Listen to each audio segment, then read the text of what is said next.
Thanks for tuning into the DFS Black Books YouTube channel. Don't forget to like and subscribe if you want to get uh, notified of when we post our core lineups almost on a daily basis. Also, if you're looking for lineups, we have a sort of deal going on right now where you can get 5 full um, 8-person lineups for $1.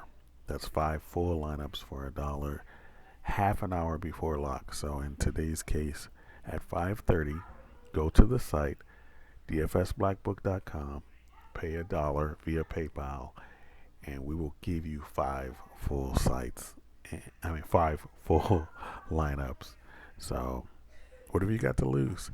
Had you played any of yesterday's 5 lineups, and it's up to you whether you want to use the full 5 lineups or if you want to use the best one for you.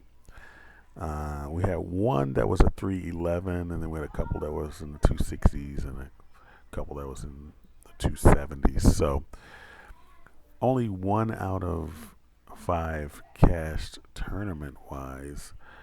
I'm not sure how they we've done in the cash games because we don't play much cash games. Although yesterday we did pretty well in a couple cash games. We had a 364. We had a 364. And that 364 got us ninth place in a cheap tournament. It got us 5th place in a single entry, and then a variation of that got us, around a 360 score or something like that. That variation, swapping out one guy, got us helped us to do well in double ups, the $5 double up and the $10 double up, I believe. And then we had a couple 337. I mean, a couple in the 320s, a couple in the 310s, one that was 337, and then we had quite a few that were in the high 280s and mid 290s. So we just missed on a couple of those. RJ Barrett was disappointing for us again, as he didn't perform up to par. So that's how it is in DFS. So yesterday, a successful day. Hopefully we can get a successful one started today. 6-game lineup, and let's see what we can do. This is a dummy lineup, so please do not use this lineup that I put up here. It's a dummy lineup. You see the remaining salary is $7,900, so I obviously was just putting in anybody so that I can sort of reserve some lineups before they fill up, because I got to go out shortly, so I'm not sure if I'm going to get back in time before 5 o'clock, and then of course I have to put up the lineups for you on the website. DFSBlackBook.com. Definitely check us out. Let's look at today's core, and let's see how it goes. Of course, James Harden. We at DFSBlackBook.com, we sort of look at the logic of situations. So we mix sort of logic, intuition, and data science to come up with our algorithm, to come up with our lineups. And one of the things that most people grapple with when they're doing DFS is certain biases. And we try not to let bias control our choices. It's easy to say Utah is a very slow team. It's easy to say that Utah is good defensively. Utah is good against guards. Harden has not been playing well. When Westbrook is on the court, Harden is taking a back seat. Yeah, you can say all of that, and that's possible. But because Harden is an elite player, he's the type of player that feels like he has a chip on his shoulder. You can never count him out. If there's a enough value on a slate, most of the time, unless he's 13,000, I try to get a lineup or two with James Harden in there. I'm not going to use him for this core, but he will definitely be on in some of our lineups, and he might be on the one of the 5 lineups that you purchase off the website for $1, 30 minutes before a lock. But he might be on one of those lineups, and so we'll see how that ends up shaking out. But I'm not sure that you necessarily need James Harden unless a lot of value opens up. And there is some value, but is there enough? That's something we're going to be researching more throughout the day. But I'm going to go with, first, I'm going to go with Ja Morant.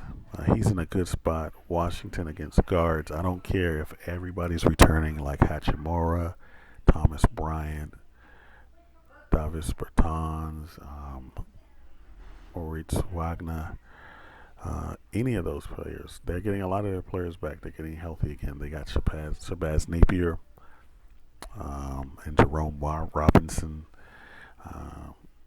But still, I like the pace. I like the bounce back for Ja Morant.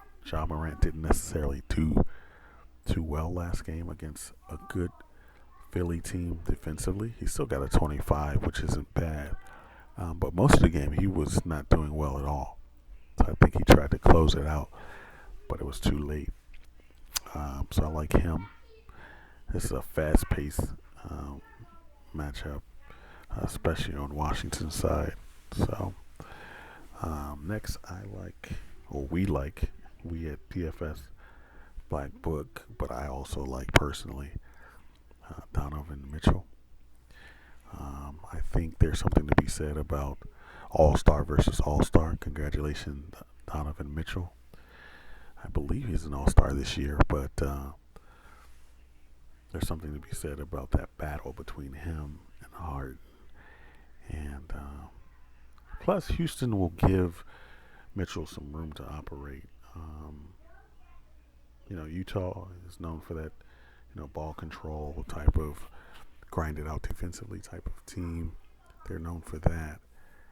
But Donovan Mitchell, in order for him to really thrive, the pace is going to need to be up, and he's going to need space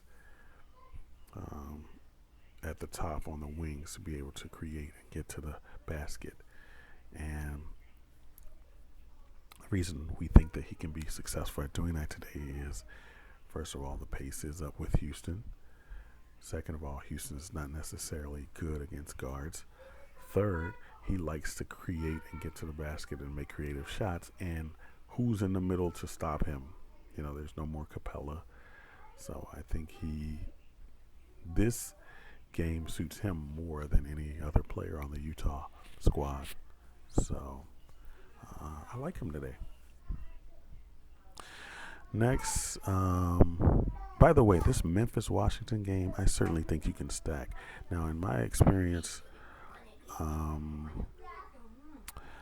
Sundays and Friday, is it Friday? Yeah, Friday nights and Sundays have been very unpredictable as far as the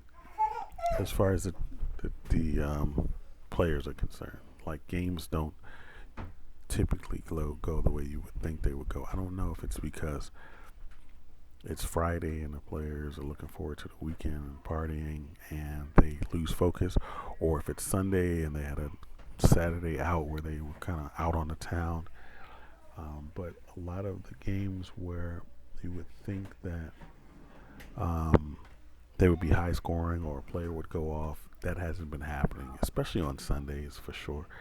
So this Memphis-Washington game, hopefully it will sort of live up to its billing as high scoring, high paced, and 120 to 130 type game. So hopefully, if not, I still like some of these players, but um, we'll see.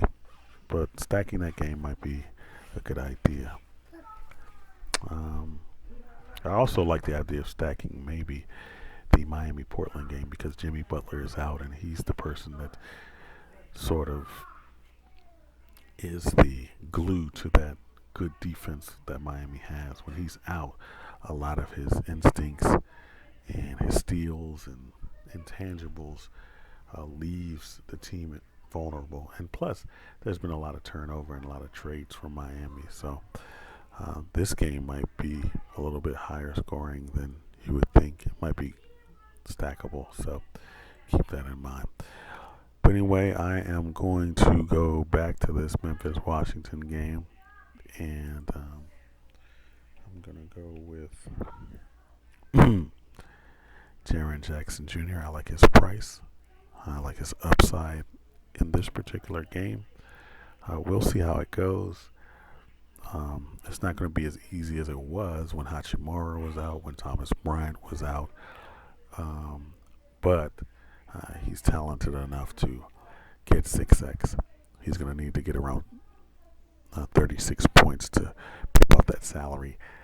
And it's highly possible that he can. I also like from this game, I like Dylan Brooks as well. I like on the other side. I like Shabazz Napier. I like Troy Brown. I like J-Val a lot. Jonas.